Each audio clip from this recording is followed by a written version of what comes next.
네. 우울증 걸리면 조울증이 떨어진다. 왜냐면 항산화 작용이 되기 때문에. 그래서 사실은 커피를 마시면 젊어지죠. 엔티에이징이 좋습니다. 그래서 어떤 회사에서는 커피를 기능성 식품으로 그 엔티에이징 제품을 개발해 줍니다.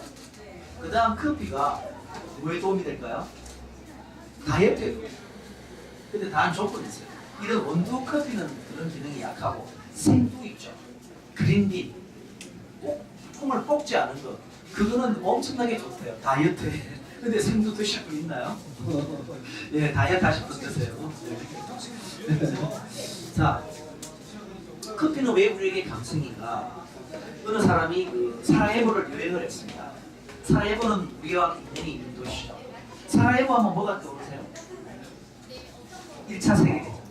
오스트리아 황태자가 저격당했죠. 사라예보에서. 보스니아라는 나라가 있습니다. 근데 그 사라예보의 관광객이 어느 카페에 갔어요. 커피를 마시고 딱 나가는 겁니다. 이제 급하게 나가니까 주인이 돈을 받지 않는 겁니다. 그냥 가라고. 왜? 그냥 가라고 합니다. 왜? 그래서 이상하다. 왜 그냥 가라고 그러지를 물어보니까 주인이 기분 나쁘다는 거예요. 왜? 내 커피를 그렇게 서둘러 마시다니. 그렇게 그따위로 마시려면 절대로 50에 오지 마라. 돈을 받지 않겠다는 거예요. 그래서 충격을 받은 겁니다. 왜?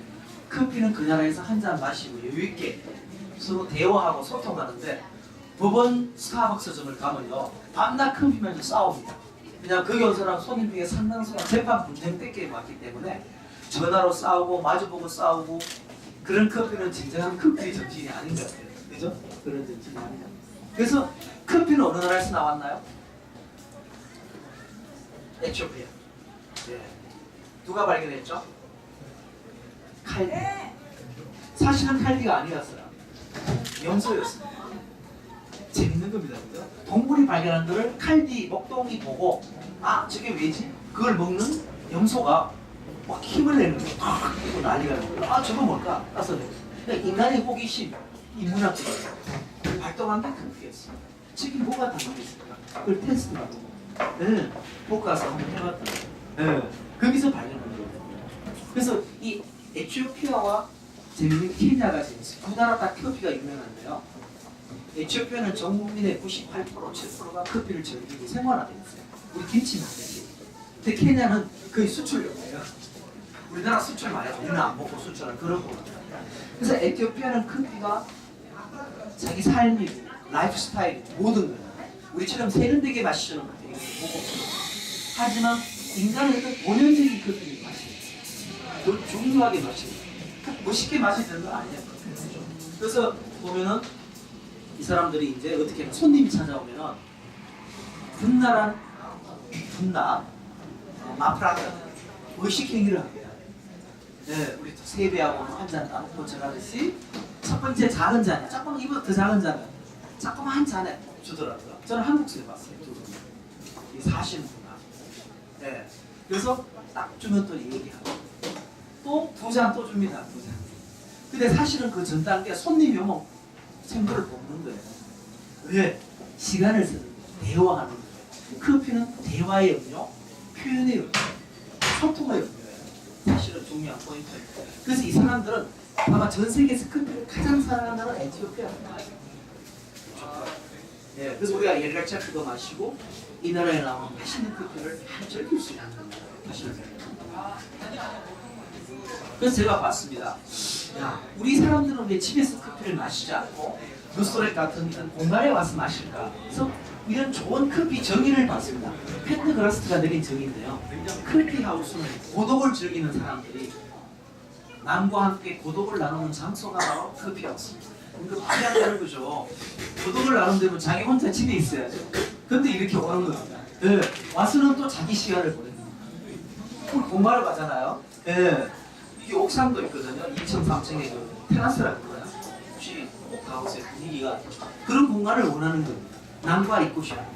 고독을 찾는 사람들이 남과 있고 싶어하는 장소. 아, 커피 하우스다. 그게 진화에서 어떻게 됩니까? 지금 오피스라고 불러요. 이게 뭐 약자죠? 커피 플러스 오피스. 밑에는 그러죠. 커피티비티. 커피 액티비티. 뭐 이런 식으로. 네. 그러다 보니까 커피 하우스가 끊임없이 진화합니다.